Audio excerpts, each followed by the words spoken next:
بسم الله الرحمن الرحيم.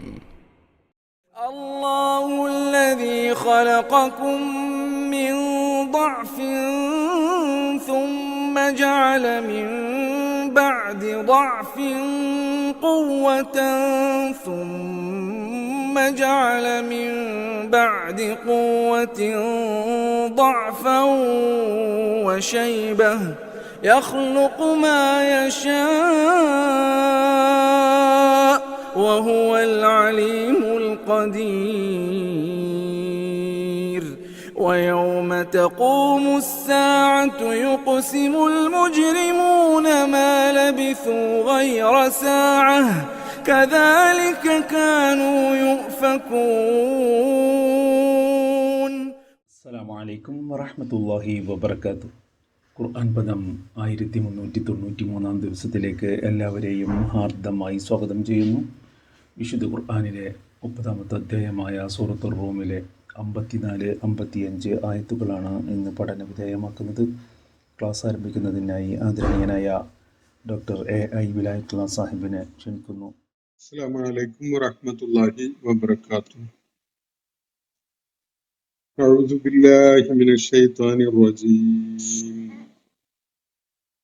ബിസ്മില്ലാഹിർ റഹ്മാനിർ റഹീം. അല്ലാഹുല്ലദീ ഖലഖകും മിൻ ضعഫിൻ ثم ജഅല മിൻ ബഅദി ضعഫിൻ ഖുവ്വ من بعد ضعف قوة ثم جعل من بعد قوة ضعفا وشيبا يخلق ما يشاء وهو العليم القدير. ويوم تقوم الساعة يقسم المجرمون ما لبثوا غير ساعة كذلك كانوا يؤفكون.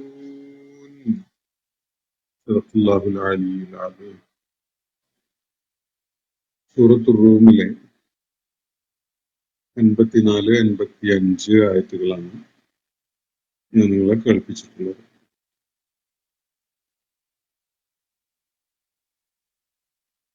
പ്രവാചകന്മാര് അവതരിപ്പിച്ചു കൊണ്ടിരുന്ന തങ്ങളുടെ പ്രവാചകത്വത്തിനുള്ള സാക്ഷ്യമായിട്ട് തെളിവായിട്ട് അവതരിപ്പിച്ചുകൊണ്ടിരുന്ന ദൃഷ്ടാന്തങ്ങൾക്ക് പുറമെ പ്രപഞ്ചത്തിലെ അസംഖ്യം ദൈവിക ദൃഷ്ടാന്തങ്ങളെ കൂടി മുൻനിർത്തിക്കൊണ്ടാണ് ദൈവിക ജീവിത സരണിയിലേക്ക് അവർ ജനങ്ങളെ ക്ഷണിക്കുകയുണ്ടായത്. പ്രാപഞ്ചിക പ്രതിഭാസങ്ങളില് ശ്രദ്ധേയമായ പലതും ചൂണ്ടിക്കാണിച്ചുകൊണ്ടാണ്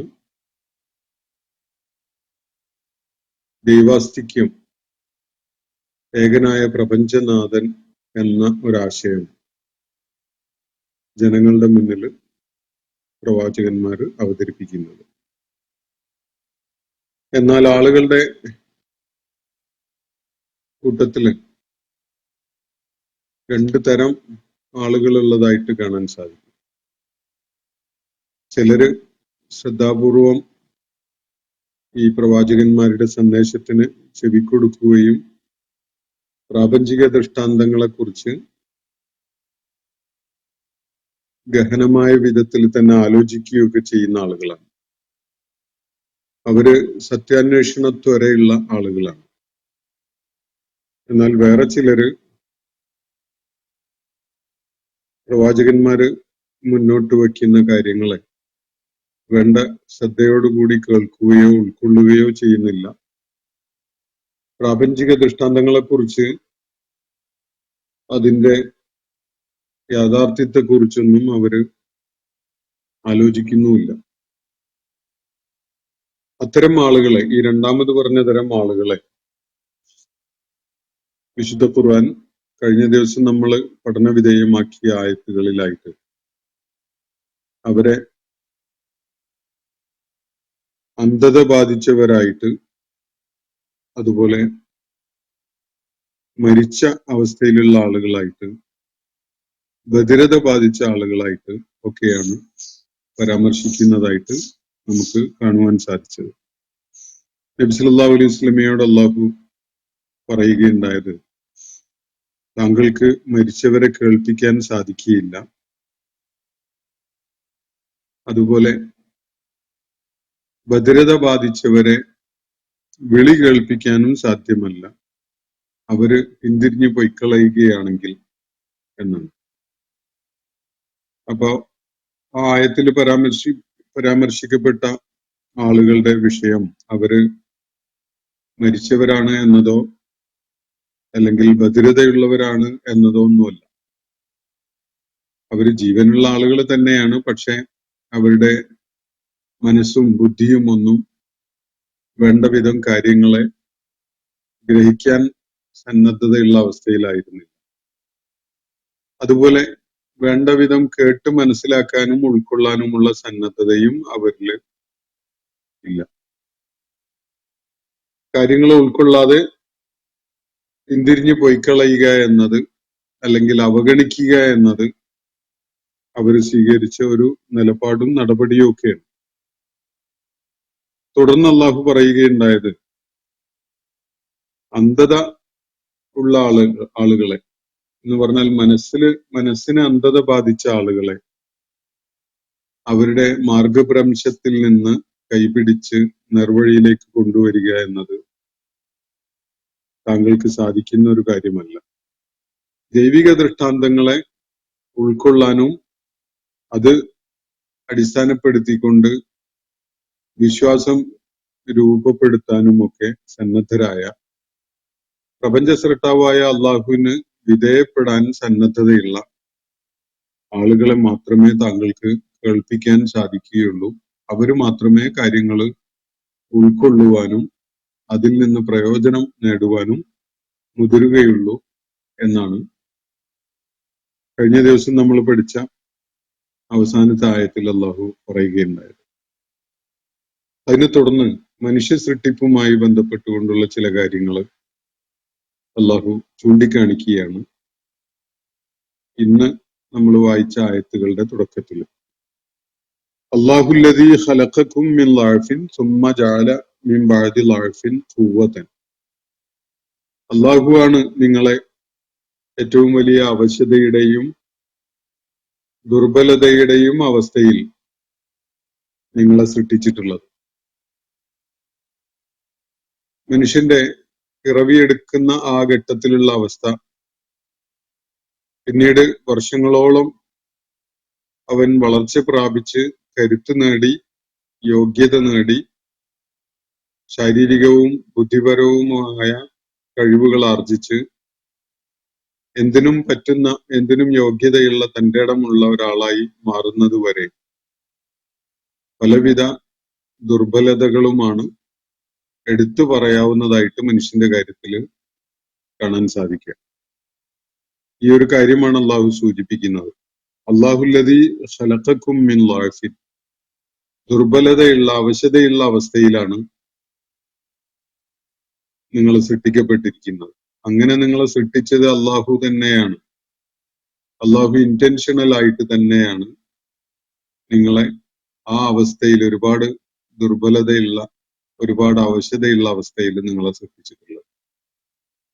അള്ളാഹു ഉദ്ദേശപൂർവം ചെയ്തിട്ടുള്ള ഒരു കാര്യം തന്നെയാണ്. മനുഷ്യന്റെ ശിശുവിനെ ജനിച്ച ഉടനെ അങ്ങ് കൈയൊഴിയുകയാണെങ്കിൽ അതിനെ അതിജീവിക്കാൻ സാധിക്കില്ല. അതിന്റെ എല്ലാവിധ ദൗർബല്യങ്ങളും അവശതകളും അതുപോലെ അതിന്റെ ശാരീരികമായിട്ടും അതുപോലെ തന്നെ മാനസികമായിട്ടും ഒക്കെ തന്നെ വളർച്ച നേടിയിട്ടില്ലാത്തതുമായ ആ അവസ്ഥയിൽ ഒരു മനുഷ്യ കുഞ്ഞിന് ജനനം മുതൽ പരിചരണം കിട്ടുകയോ ശ്രദ്ധ കിട്ടുകയോ ചെയ്യാതെ കുറെ കാലത്തേക്ക് ഒന്നും ചെയ്യാൻ കഴിയില്ല. അതിജീവിക്കുക എന്നത് തന്നെ തീർത്തും അസാധ്യമായ ഒരു കാര്യമാണ് ഒരു കുഞ്ഞിനെ സംബന്ധിച്ചിടത്തോളം. പലരെയും പലതിനെയും ആശ്രയിച്ചുകൊണ്ട് മാത്രം പലരുടെയും പരിചരണവും ശ്രദ്ധയും ഒക്കെ ഉണ്ടായാൽ മാത്രമാണ് ഒരു മനുഷ്യക്കുഞ്ഞ് അത്തരം അവശതകളെ കൈകാര്യം ചെയ്ത് ശക്തി പ്രാപിക്കുന്ന വിധത്തിൽ വളർച്ച നേടാൻ സാധിക്കുകയുള്ളൂ. അപ്പൊ ഈ അവശതയുടെ അവസ്ഥയിലുള്ള ആ തുടക്കം, ഇതിനെയാണ് അള്ളാഹുവിടെ സൂചിപ്പിക്കുന്നത്. അല്ലാഹുല്ലദീ ഖലഖക്കും മിൻ ളഅഫിൻ. ളഅഫ് എന്ന് പറഞ്ഞാൽ ദൗർബല്യം, അവശത എന്നൊക്കെയാണ് അതിന്റെ അർത്ഥം. അവശതയും ദൗർബല്യവും ഒക്കെയുള്ള വളരെ ദുർബലനായ ഒരു അവസ്ഥയിൽ മനുഷ്യൻ സൃഷ്ടിക്കപ്പെട്ടിരിക്കുന്നു. ഈ അവസ്ഥയിൽ നിങ്ങളെ സൃഷ്ടിച്ചിട്ടുള്ളത് അള്ളാഹു തന്നെയാണ്. അള്ളാഹു ഉദ്ദേശപൂർവം അവന്റെ പദ്ധതി പ്രകാരം തന്നെ ചെയ്തിട്ടുള്ളതാണ്. സുമ്മ ജഅല മിൻ ബഅദി ളഅഫിൻ. പിന്നെ ആ ദുർബലാവസ്ഥയുടെ കാലം പിന്നിട്ട് അവൻ അവർക്ക്, ഈ മനുഷ്യന്റെ ഈ കുഞ്ഞുങ്ങൾക്ക് ഖുവ്വത്ത് നൽകുകയാണ്. സുമ്മ ജഅല മിൻ ബഅദി ളഅഫിൻ ഖുവ്വത്തൻ. ളഅഫിന്റെ അവസ്ഥ, ദൗർബല്യത്തിന്റെ അവശതയുടെ ഒക്കെ ആ അവസ്ഥ പിന്നിട്ടതിന് ശേഷം അള്ളാഹു അവന് കരുത്ത് നൽകുന്നു. ഖുവ്വത്ത് എന്ന് പറഞ്ഞാൽ ശക്തി, കരുത്ത് എന്നൊക്കെയാണ് അർത്ഥം. ഖവി എന്ന് പറഞ്ഞാൽ പവർഫുൾ ആയ ആള് എന്നാണ്. അപ്പോ ഖുവ്വത്ത് അവനുണ്ടാകുന്നത് ഈ ളഅഫിന്റെ അവസ്ഥ പിന്നിട്ട് അവന് വളർച്ച പ്രാപിക്കുന്നതോടുകൂടി അവന് ഖുവ്വത്തുള്ള ആളായി മാറുന്നു, കരുത്തുള്ള ആളായി മാറുന്നു. സുമ്മ ജഅല മിൻ ബഅദി ഖുവ്വത്തിൻ ളഅഫ.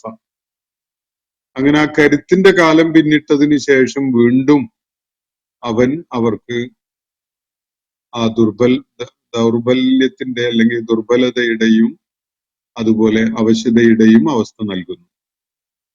മനുഷ്യന്റെ ലൈഫ് സൈക്കിളിന്റെ ഒരു പിക്ചറാണ് ഏകദേശം ഇവിടെ വരച്ച് കാണിക്കുന്നത്. വളരെ ദുർബലനായിട്ടാണ് മനുഷ്യൻ പിറവിയെടുക്കുന്നത്, ആദ്യ ഘട്ടം കടന്നു പോകുന്നത്. ക്രമേണ അവന് ആരോഗ്യവും ശക്തിയും കരുത്തും അതുപോലെ ബുദ്ധിപരമായ കഴിവുകളും തന്റേടവും ഒക്കെ ഉണ്ടായി വരികയും അവന് ഖുവ്വത്തുള്ള ആളായി മാറുകയും ചെയ്യും. വർഷങ്ങൾ പിന്നിടുമ്പോൾ വീണ്ടും മനുഷ്യൻ ഇതേ ദുർബലാവസ്ഥയിലേക്ക്, ശൈശവത്തിൽ ഉണ്ടായിരുന്ന അതിനോട് സമാനമായ ഒരുപാട് ദുർബലതകളുള്ള അവശതയുള്ള അവസ്ഥയിലേക്ക് തിരികെ എത്തുന്നു. സുമ്മ ജഅല മിൻ ബഅദി ഖുവ്വത്തിൻ ളഅഫൻ വശൈബ. ളഅഫും ഷൈബത്തും.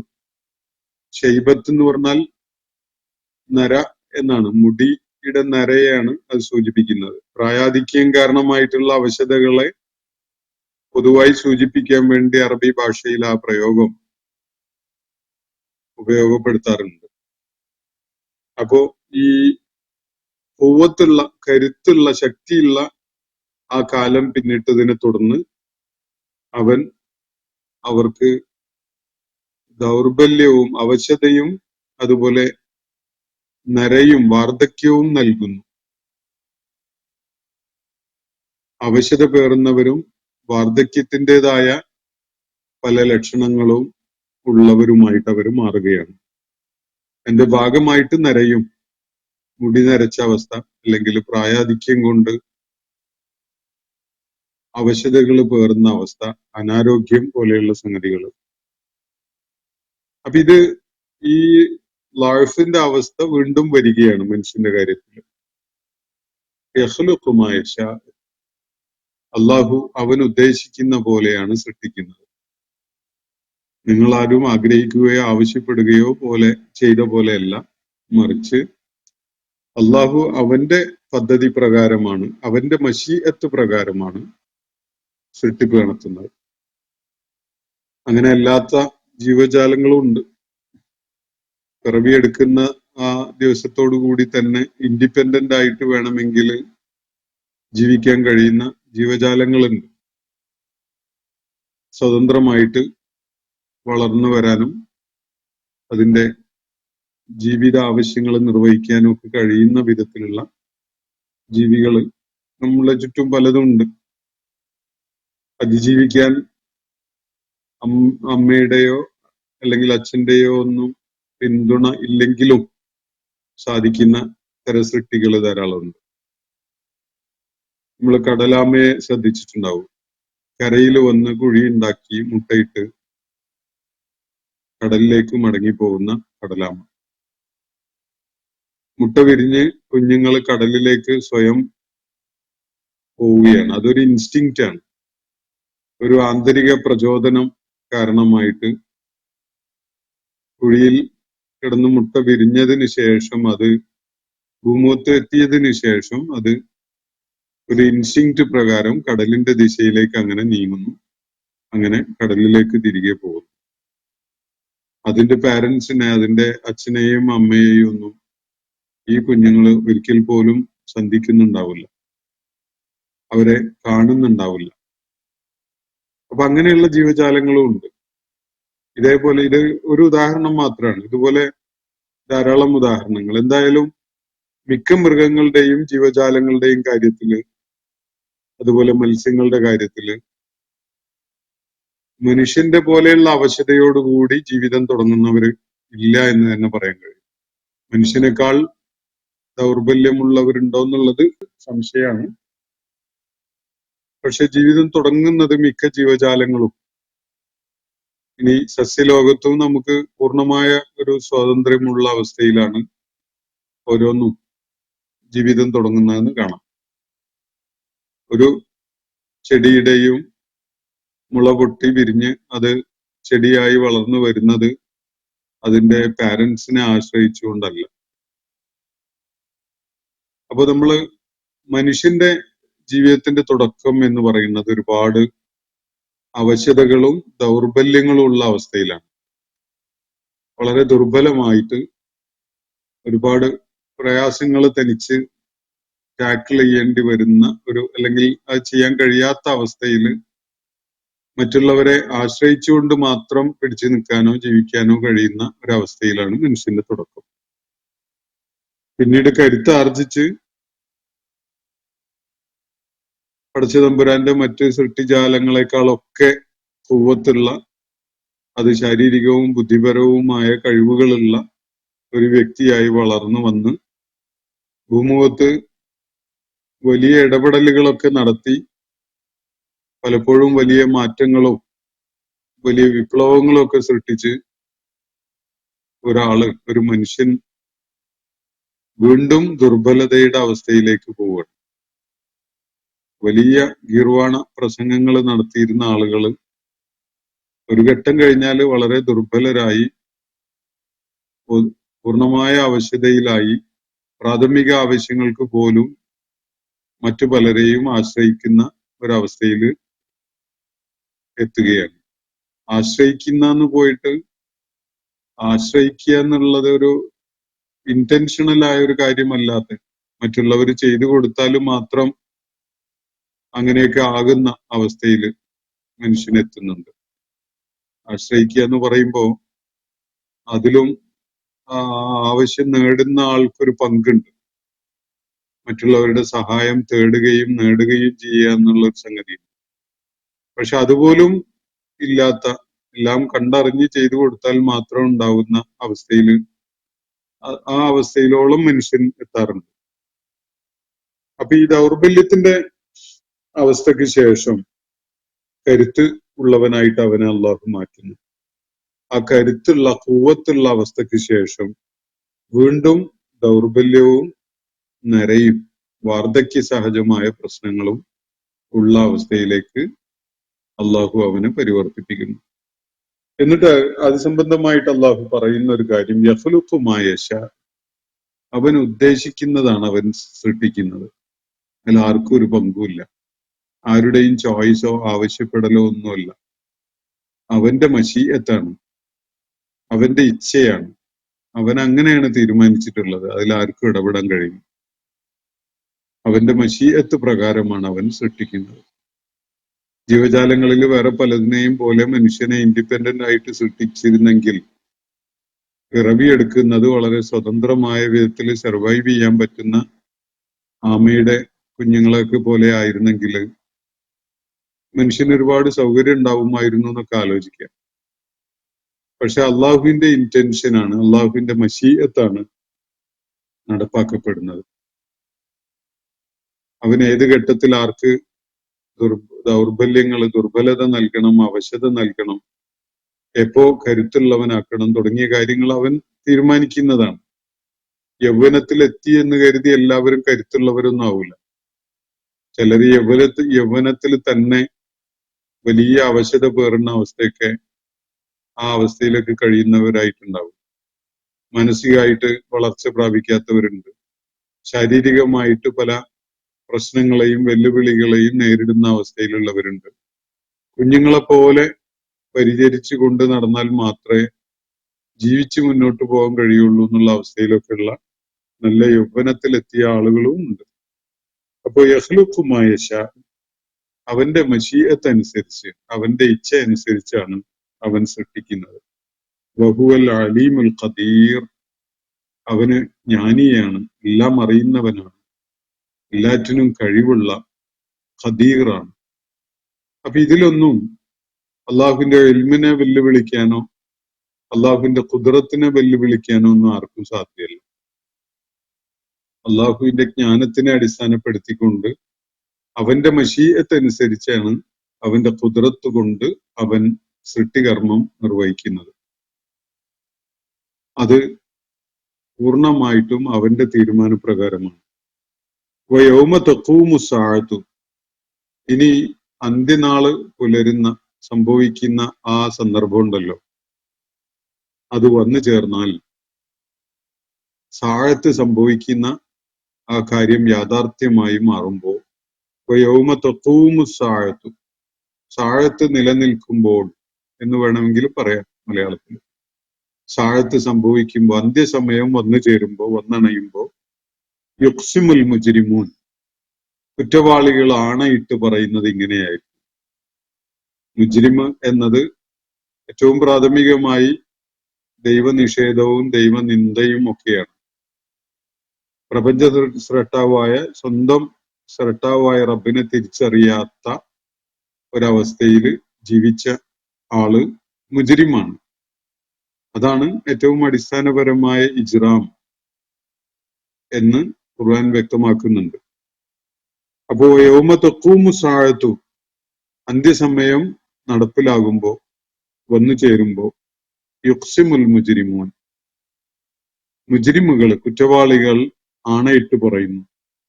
മാ ലബിസു ഗൈറ സാഅ, ഒരല്പനേരമല്ലാതെ, ഒരു നാഴിക നേരമല്ലാതെ, ഒരു മണിക്കൂറല്ലാതെ ഞങ്ങള് കഴിഞ്ഞിട്ടില്ല എന്നാണ് അവർ പറയാ.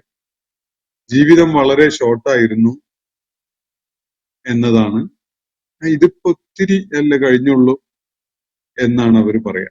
ഇങ്ങനെ ആണയിട്ടുകൊണ്ടാണ് അവര് വരിക, എണീറ്റ് വരിക. ഇത് ഉയർത്തെഴുന്നേൽപ്പിന്റെ സന്ദർഭത്തെ പരാമർശിച്ചുകൊണ്ടാണ് അള്ളാഹു ഈ കാര്യം പറയുന്നത്. കാഹളത്തിൽ ഊതപ്പെടുകയും ഭൂമുഖത്തെ മുഴുവൻ ചരാചരങ്ങളും ചത്തൊടുങ്ങുകയും ചെയ്തതിനു ശേഷം വീണ്ടും കാഹളത്തിൽ ഊതപ്പെടുന്ന അവസ്ഥ ഉണ്ടാവുകയും മരിച്ചുപോയ മുഴുവൻ മനുഷ്യരും ഏറ്റവും ആദ്യഘട്ടം മുതൽ ഏറ്റവും അവസാന ഘട്ടം വരെ ഏതൊക്കെ അവസ്ഥയിൽ, ഏതൊക്കെ വിധത്തിൽ, എവിടെയൊക്കെ മരിച്ചു വീണിട്ടുള്ള ആളുകളുണ്ടോ അവരൊക്കെയും പുനരുജ്ജീവിപ്പിക്കപ്പെടുന്ന ആ ഘട്ടത്തില് അള്ളാഹുവിനെ ബോധ്യപ്പെട്ട് ഉൾക്കൊണ്ട് ജീവിച്ച് മരിച്ചുപോയ ആളുകളുടെ കാര്യമല്ല. അങ്ങനെ ചെയ്യാതിരുന്ന ആളുകൾ അവരുടെ മരണാവസ്ഥയിൽ നിന്ന് എണീറ്റ് വരുന്നത് ഇങ്ങനെ ആണയിട്ട് പറഞ്ഞുകൊണ്ടാണ്. ഇത്തിരി നേരല്ലേ ഞങ്ങളിവിടെ കഴിഞ്ഞിട്ടുള്ളൂ എന്ന് പറഞ്ഞുകൊണ്ടാണ്. ഒന്ന് കണ്ണു ചിമ്മി എണീറ്റിട്ടേ ഉള്ളൂ എന്ന വിധത്തിലാണ് അവരതിനെ കാണുന്നത്.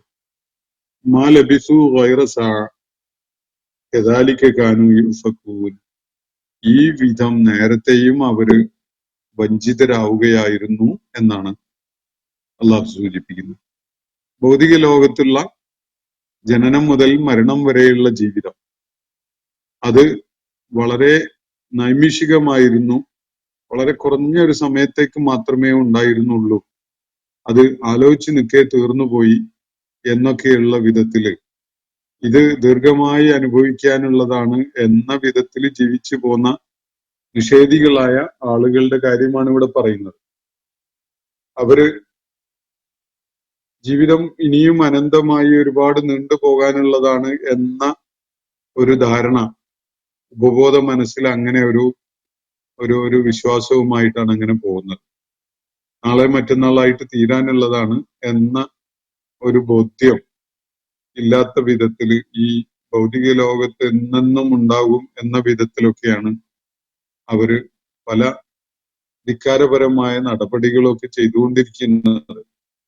മനുഷ്യരോട് കാണിക്കുന്ന, ജീവജാലങ്ങളോട് കാണിക്കുന്ന, സഹജീവികളോടും സഹസൃഷ്ടികളോടും കാണിക്കുന്ന അലിവില്ലായിക, കാരുണ്യമില്ലായിക, ആർദ്രതയില്ലായിക, ഇതൊക്കെ നിരന്തരം വലിയ പ്രായത്തിലെത്തിയ ആളുകൾ പോലും കാണിച്ചുകൊണ്ടിരിക്കുന്നത്. പ്രത്യേകിച്ച് അധികാരവും സംവിധാനങ്ങളൊക്കെ പ്രയോജനപ്പെടുത്തിക്കൊണ്ട് ധാർഷ്ട്യത്തോടുകൂടി ജനങ്ങളുടെ മുന്നിൽ ധിക്കാരപരമായി നിലകൊള്ളുന്ന ആളുകൾ, ഈ ഒരു വിശ്വാസം അവരുടെ ഉള്ളിന്റെ ഉള്ളിൽ അങ്ങനെയുണ്ട്. എന്നെ പല സംവിധാനങ്ങളും സംരക്ഷിക്കും, ഞാൻ സുരക്ഷിതനാണ്, ഞാൻ ഒരുപാട് കാലം ജീവിക്കും, ഇങ്ങനെയൊക്കെയുള്ള ഒരു ധാരണയിലാണ്. മരണത്തിന്റെ മലക്ക് അവരെ സമീപിക്കുന്ന ഘട്ടെത്തുമ്പോഴാണ് ഇത്രയേ ഉള്ളൂ, ഞാൻ വളരെ കുറച്ചല്ലേ ജീവിച്ചുള്ളൂ എന്ന ഒരു തോന്നല് അവരിലുണ്ടാകുന്നതും അവരത് പറയുന്നതും. ഇവിടെ പക്ഷെ അള്ളാഹു മരണശേഷം ബർസഖി ലോകത്തുനിന്ന് അവര് ഉയർത്തെഴുന്നേൽപ്പിക്കപ്പെടുന്ന, അല്ലെങ്കിൽ മരണാനന്തരം അള്ളാഹു എല്ലാവരെയും പുനരുജ്ജീവിപ്പിക്കുന്ന ആ ഘട്ടത്തില് മരണശേഷം ഉള്ള അവരുടെ ഈ ഖബറിലെയോ അല്ലെങ്കിൽ അതുപോലെയുള്ള ഇടങ്ങളിലെയോ അവരുടെ കാലം, അതിനെ പരാമർശിച്ചുകൊണ്ടാണ് അവര് പറയുന്നത്, ഇത് ഇത്തിരിയല്ലേ ഉണ്ടായുള്ളൂ, മാ ലബിസു ഗൈറ സാ, വളരെ കുറച്ചേ അവർ ജീവിച്ചിട്ടുള്ളൂ എന്നാണ് അവർ പറയുക.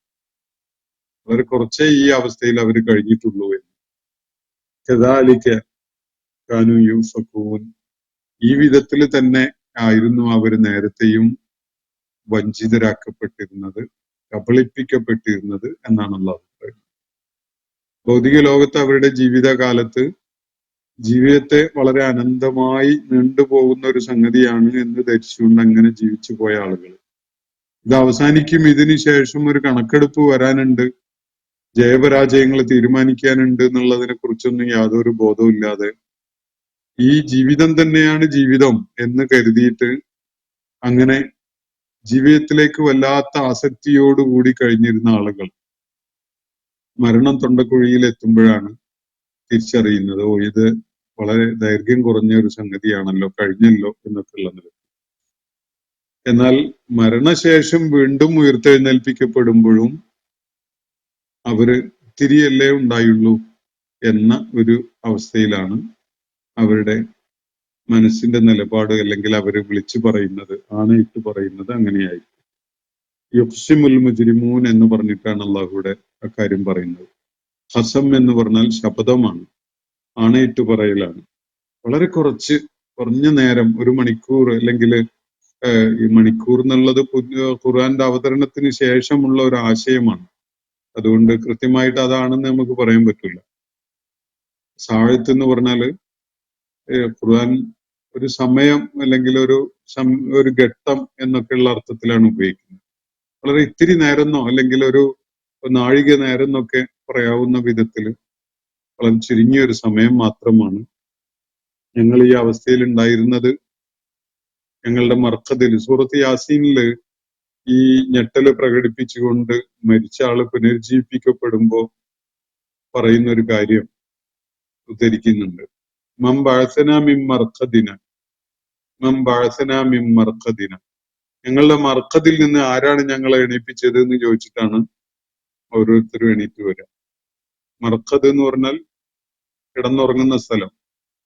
അവരെ മരണശേഷം അടക്കം ചെയ്യപ്പെട്ട ഇടങ്ങളെ പരാമർശിച്ചുകൊണ്ടാണ് ഞങ്ങളുടെ മർഖദിൽ നിന്ന് ആരാണ് ഞങ്ങളെ എണീപ്പിച്ചത് എന്നത് ഒരു ഞെട്ടലോടുകൂടി അവര് പറയുന്നത്. അവരെ സംബന്ധിച്ചിടത്തോളം യാഥാർത്ഥ്യത്തിലേക്കുള്ള ഒരു കണ്ണു തുറക്കലാണ് ആ ഉയർത്തെഴുന്നേൽപ്പിക്കൽ. നേരത്തെ വിശ്വാസമുണ്ടായിരുന്നില്ലാത്ത, നേരത്തെ ഉൾക്കൊള്ളാൻ സന്നദ്ധരായിരുന്നില്ലാത്ത അവരൊരിക്കലും യാഥാർത്ഥ്യമായി പുലരുമെന്ന് സങ്കല്പിച്ചിട്ടുണ്ടായിരുന്നില്ലാത്ത ഒരു സംഗതിയിലേക്കാണ് അവർ കണ്ണു തുറക്കുന്നത്. ആ ഞെട്ടലാണ് അവരെ പിടികൂടുന്നത്. അപ്പൊ പറയുന്നത് മാ ലബിസു ഗൈറ സാഅ എന്നാണ്. ഈ ഉയർത്തെഴുന്നേൽപ്പിക്കപ്പെടുന്ന ആളുകൾ അവരെ കുറിച്ച് തന്നെ പറയുന്ന കാര്യം. കദാലിക കാനൂ യുഫകൂൻ. തുടർന്ന് അള്ളാഹു പറയുന്നത് ഇപ്രകാരം നേരത്തെയും അവർ വഞ്ചിതരാക്കപ്പെട്ടിട്ടുണ്ട് എന്നാണ്. ഭൗതിക ലോകത്ത് ജീവിതത്തെക്കുറിച്ച് അവർ ഇതേ വിധത്തിലുള്ള ഒരു വഞ്ചനയിലകപ്പെട്ടതായിരുന്നു. അത് അനന്തമായി അങ്ങനെ നീണ്ടുപോകുന്ന, അത് മുറിഞ്ഞു പോകാത്ത, അറ്റുപോകാത്ത ഒരു സംഗതിയാണ് എന്ന കണക്കുകൂട്ടലിലാണ് അവരിൽ പലരും ജീവിച്ചിരുന്നത്. അത് നീണ്ടിങ്ങനെ പോകും, ഇന്നോ നാളെയോ ഒന്നും ഉണ്ടാവില്ല എന്നൊക്കെയുള്ള നിലക്കാണ്. ഇന്നോ നാളെ ഉണ്ടാകും, മറ്റന്നാള് കണക്കെടുപ്പ് ഉണ്ടാകും, അള്ളാന്റെ മുന്നിൽ ഹാജരാക്കപ്പെടും തുടങ്ങിയ കാര്യങ്ങൾ ബോധ്യമുള്ളവരാണെങ്കിൽ ഇപ്പൊ ചെയ്തുകൊണ്ടിരിക്കുന്ന തരത്തിലുള്ള അക്രമവും അധർമ്മവും ഒന്നും ചെയ്യൂല. അവർക്ക് അതിനെക്കുറിച്ച് നല്ല ബോധം ഉണ്ടാവും. ചെയ്യേണ്ടത് ചെയ്യുകയും ചെയ്യേണ്ടതല്ലാത്തത് ചെയ്യാതിരിക്കുകയും ചെയ്യാനുള്ള ഒരു സെൻസൊക്കെ അവരിലുണ്ടാവും. പക്ഷെ അങ്ങനെയല്ല. കദാലിക കാനൂ യുഫകൂൻ. അവര് നേരത്തെയും വഞ്ചിതരാവുകയായിരുന്നു എന്നാണ് അള്ളാഹുവിടെ പറയുന്നത്. അപ്പോ ഇന്നത്തെ സെഷൻ ഞാനിവിടെ അവസാനിപ്പിക്കുകയാണ്. സൂറത്ത് റൂമിലെ 54, 55 ആയത്തുകളാണ് നമ്മൾ പഠന വിധേയമാക്കിയിട്ടുള്ളത്. ഈ സൂറത്തിൽ ഇനി 5 ആയത്തുകൾ കൂടിയാണ് ബാക്കിയുള്ളത്. 1-2 ദിവസത്തിനുള്ളിലായിട്ട് നമുക്ക് ഈ സൂറത്തിന്റെ പഠനം പൂർത്തിയാക്കാൻ സാധിക്കും എന്നാണ് പ്രതീക്ഷിക്കുന്നത്. അള്ളാഹു നമ്മെ എല്ലാവരെയും അനുഗ്രഹിക്കുമാറാവട്ടെ. വാഖിറു ദഅവാന അനിൽ ഹംദുലില്ലാഹി റബ്ബിൽ ആലമീൻ. അസ്സലാമു അലൈക്കും വറഹ്മത്തുള്ളാഹി വബറകാതുഹു. ഇന്നത്തെ ഖുർആൻ പദം ഇവിടെ സമാപിക്കുന്നു. ഖുർആൻ പഠനത്തിൽ പങ്കെടുത്ത എല്ലാവർക്കും അല്ലാഹു അർഹമായ പ്രതിഫലം നൽകി അനുഗ്രഹിക്കട്ടെ. വആഖിറു ദഅവാന അനിൽ ഹംദുലില്ലാഹി റബ്ബിൽ ആലമീൻ. അസ്സലാമു അലൈക്കും വറഹ്മത്തുള്ളാഹി വബറകാതുഹു.